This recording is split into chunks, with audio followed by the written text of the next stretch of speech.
آپ نے یہ تو دیکھا ہوگا کہ ماں بعض دفعہ اپنے بچوں میں کوئی چیز بانٹ رہی ہوتی ہے تو ایک بچے کو اندیکھا کر دیتی ہے، جس پر وہ کہتا ہے ماں مجھے تو دیا ہی نہیں، مجھے بھی دینا۔ ماں ایک دم چونکنے کی ایکٹنگ کر کے کہتی ہے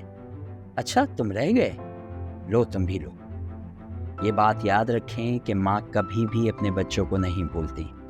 اگر بھول جائے تو وہ کچھ بھی ہو سکتی ہے، ماں نہیں۔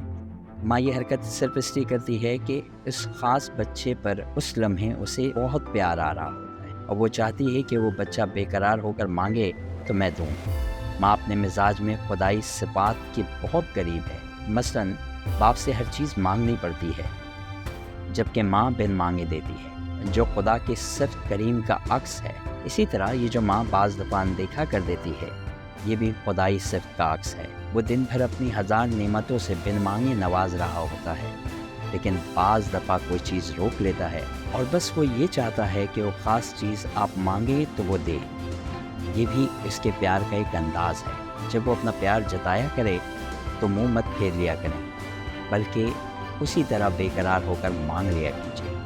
جس طرح آپ ماں سے بچپن میں مانگا کرتے۔ بس یہ بات یاد رکھیے کہ وہ قادر مطلق ذات بہت بڑی ہے، سو بے قراری بھی ذرا بڑی دکھائیں۔ I completed my intermediate in 2010 اور اگر میں سچ کہوں تو مجھے صرف انٹرمیڈیٹ کو پاس کرنے میں قریباً 4 سال کا عرصہ لگا۔ میں اپنے ایک دوست ہے اس سے میں اکثر یہ ذکر کیا کرتا تھا یعنی کہ یار ایسا کیوں ہوتا ہے، مطلب ٹھیک ہے ہم نہیں پڑھتے ہیں لیکن ایسا بھی نہیں تھے کہ بالکل بھی نہیں پڑھتے، کچھ سبجیکٹس اچھی طرح سے پڑھا کرتے تھے۔ لیکن جب میں نے یہ دیکھا کہ ہم سے ڈل قسم کے جو لڑکے تھے جو بالکل بھی نہیں پڑھا کرتے تھے وہ پاس ہو کر نکل جاتے تھے، ہم کیوں رہ جاتے، تو اس وقت یہ بات سمجھ میں نہیں آئی۔ لیکن آہستہ کر کے جب وقت گزرتا چلا گیا تو بعد میں یہ بات سمجھ میں آئی کہ اللہ پاک جب آپ کو کوئی چیز نہیں دے رہا ہوتا ہے تو سب سے پہلی چیز تو یہ کہ کوشش کیا کریں کہ مانگے۔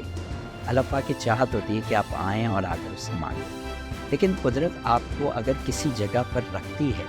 کسی آزمائش میں ڈالتی ہے، تو قاسم علی شاہ صاحب اکثر کہتے ہیں کہ ڈاٹس کنیکٹ کیا کریں۔ آپ ڈاٹس کنیکٹ کریں گے تو آپ کو سمجھ میں آئے گا۔ مجھے آج سمجھ میں آتا ہے کہ اگر میں انٹرمیڈیٹ میں 2-4 بار فیل نہ ہوا ہوتا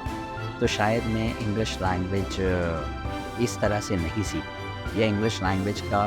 کریز یا جنون مجھ پر سوار نہیں ہوتا، یا مجھ میں کانفیڈنٹ نہیں آتا، مجھ میں سیلف اسٹیم ہائی نہیں ہوتا،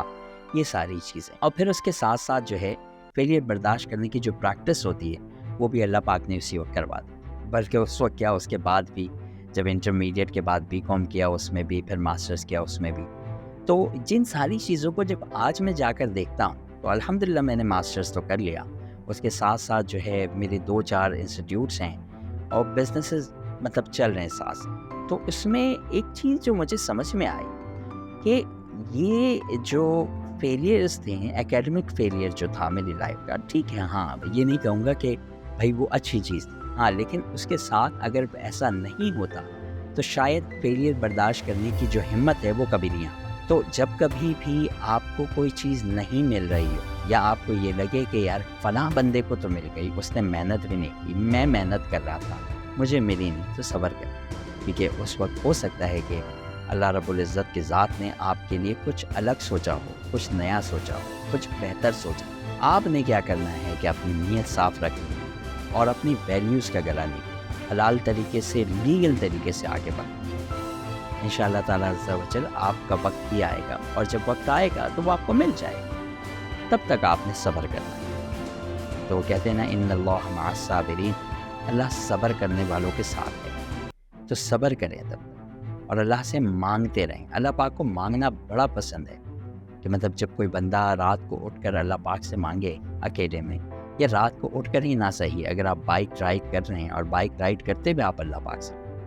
گاڑی چلاتے ہوئے آپ اللہ پاک سے مانگیں۔ اللہ پاک کو مانگنا بہت زیادہ پسند ہے۔ اگر آج کی ویڈیو اور بات سمجھ میں آئی ہو تو آپ لوگوں سے گزارش ہے کہ مجھے بھی دعاؤں میں یاد رکھیے گا، اور اگر بات اچھی لگی ہو تو اس چینل کو سبسکرائب بھی کر دیجیے گا اور ویڈیو کو لائک۔ اپنا بہت سارا خیال رکھیے گا۔ میں ہوں عدنان۔